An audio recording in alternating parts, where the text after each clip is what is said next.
A gente viu essa semana algumas empresas anunciando recuperação extrajudicial, um pedido de recuperação extrajudicial. Começou com o GPA, o Grupo Pão de Açúcar, e agora também Raízen. Raízen é uma das maiores empresas aí do setor de sucro alcooleiro no Brasil.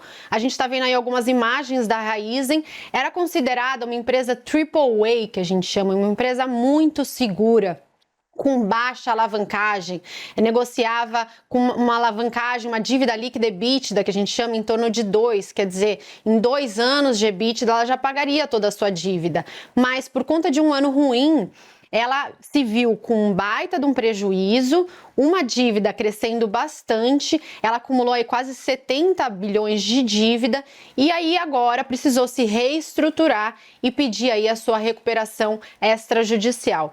É importante dizer também que numa recuperação extrajudicial não é judicial. Qual é a diferença? Não tem um juiz intermediando os credores e os investidores. Os credores e a empresa, né? Uma recuperação que envolve os credores e a própria empresa e eles vão negociar. Então, teoricamente, é algo que acontece mais rápido, mais fluido. Se tudo der certo, né? Se tudo der certo. Porque pode caminhar para uma recuperação depois judicial. Perfeito. Ou, no pior dos casos, a falência, né? Exatamente. A empresa agora tem 90 dias, por regra, de suspensão dos pagamentos de juros e amortização. Então, tem muitos CRIs, CRAs, debêntures, né, que foram emitidos dessas empresas que entram em recuperação extrajudicial. E, por 90 dias, esses pagamentos são suspensos. Uhum. E aí, o investidor... Parece que entre 60% e 90% dos CRAs da Raízen estão na mão de pessoas físicas. Sim, esses produtos têm isenção de imposto de renda, né? Então atraem muitas pessoas físicas. Diferentemente de pão de GPA, por exemplo. GPA está mais na mão de grandes instituições. É interessante esse ponto também, a gente até tem um gráfico bem legal aqui sobre o mercado de crédito privado. O que a gente viu recentemente foi uma mudança muito grande do perfil de investimentos da pessoa física. De 2023 a 2024, a gente viu uma alta bem grande do número de emissões de CRIs, CRAs, debêntures, por exemplo, principalmente por conta de uma mudança de regulamentação que a gente teve em 2023 dos fundos exclusivos. Então, os fundos exclusivos foram tributados em 2023 com o que a gente chama de come-cotas. Eles passaram a pagar a cada 6 meses imposto de renda. E com isso, os investidores saíram dos fundos exclusivos e, para não pagar o imposto de renda, foram para títulos isentos. Então, a gente vê um crescimento muito grande de emissão de CRIs, CRAs e debêntures incentivadas, que são aquelas que não pagam imposto de renda. Então, a gente começou a ver uma alta muito grande disso no mercado. Então, você teve os investidores investindo cada vez mais em títulos de crédito privado. Por outro lado, a taxa de juro muito alta, uma Selic se mantendo alta por muito tempo e um risco estrutural.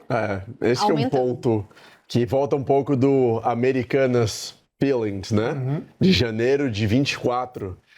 E recentemente a gente teve vários outros casos também, acho que a Ambipar foi um caso super emblemático, GPA, Raízen, Lojas Americanas. Uhum. O que eu percebo muito, pensando também no comportamento do pequeno investidor, é que quando a gente fala em renda variável, sabemos ou sabe-se com um conhecimento maior de que é um ativo muito volátil e arriscado. Uhum. Mas crédito privado, acho que muitas pessoas vão na expectativa de ser um ativo seguro, renda fixa, achando que é renda fixa, crédito privado.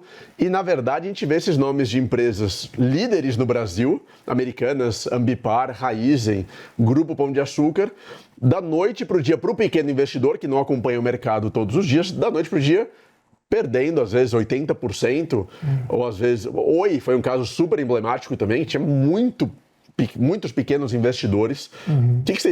Como vocês estão enxergando esse mercado de crédito privado no Brasil? Eu acho que esse ponto que você trouxe é o mais importante para o investidor, porque a gente olha, renda fixa. Aí você pensa que renda fixa é tudo igual, é tudo seguro, mas é um universo, né? Nossa rainha da renda fixa aqui sabe muito bem e traz muito bem isso para nós. Agora, quando você fala de um CRA, de um CRI, tem isenção de imposto de renda, bacana, aí você vê a rentabilidade, parece legal. Mas você tem que olhar que não é igual um tesouro IPCA, um tesouro Selic, um CDB de liquidez diária de um banco grande. São coisas diferentes. Então, olhar para a renda fixa, aprender renda fixa e estudar renda fixa é o primeiro passo aí para o investidor que está começando e não pode cair na sedução da rentabilidade, do potencial de retorno, porque estamos vendo Raizen, o volume, o tamanho, né? Como eu falei, 60% a 90% dos CRAs estão na mão de pessoas físicas, de investidores comuns. Então, temos que olhar com cuidado para isso, né, pessoal? Não vai, e eu acho que o interessante também é que, no caso, por exemplo, de GPA, o Grupo Pão de Açúcar, já era uma empresa que operava com uma margem um pouco mais baixa, já tinha um resultado um pouco mais complicado. Então, o próprio mercado já vinha precificando os títulos da GPA com taxas mais altas, uma precificação com desconto, se alguém quisesse vender esse título. Mas Raizen era uma empresa considerada AAA mesmo. Pois é. Era uma empresa considerada segura, com alavancagem baixa, e teve um ano ruim. Isso para mostrar que quando você investe em crédito privado, esse tipo de coisa acontece. Você pode ter uma empresa que era boa numa hora e aí muda tudo de um ano para o outro, teve aí uma tempestade perfeita, tiveram queimadas no Centro-Oeste, aumento da alavancagem, investimento em biocombustíveis que não foi algo que deu muito resultado para a empresa, então foi um ano muito turbulento que acabou deixando ela em uma situação muito delicada. Sim. Num momento também onde os spreads de crédito estão nas mínimas históricas, porque você teve a mudança da legislação, como eu mostrei aqui, veio uma demanda muito grande por títulos isentos, você tinha o mesmo número de produtos e aí as taxas caíram demais, ou seja, você está investindo em crédito privado, num ano que as taxas de juros estão muito altas, que começam a pipocar cada vez mais casos de recuperação extrajudicial e de empresas importantes, e por outro lado, os spreads de crédito estão nas mínimas históricas, ou seja, você está recebendo pouco por investir em risco. Então, olha que situação delicada, né? Já que então a renda fixa não é fixa sempre, talvez colocar crédito privado na caixinha mais para renda variável do que para renda fixa em termos de risco. Talvez não em termos de comportamento, mas talvez em termos de risco colocar mais na caixinha de renda variável, considerando também que o juro está muito alto, pode continuar alto por mais tempo do que a gente imaginava anteriormente, e o juro alto é desafiador para as empresas. Você fez recentemente um conteúdo super legal falando como que o juro impacta as empresas. Então o juro aumenta o endividamento, faz com que as pessoas consumam menos porque o empréstimo fica mais caro, os investidores ficam mais preocupados também. Então o juro mais alto, como a gente está vendo agora, é ruim para esse cenário de crédito privado. Sim.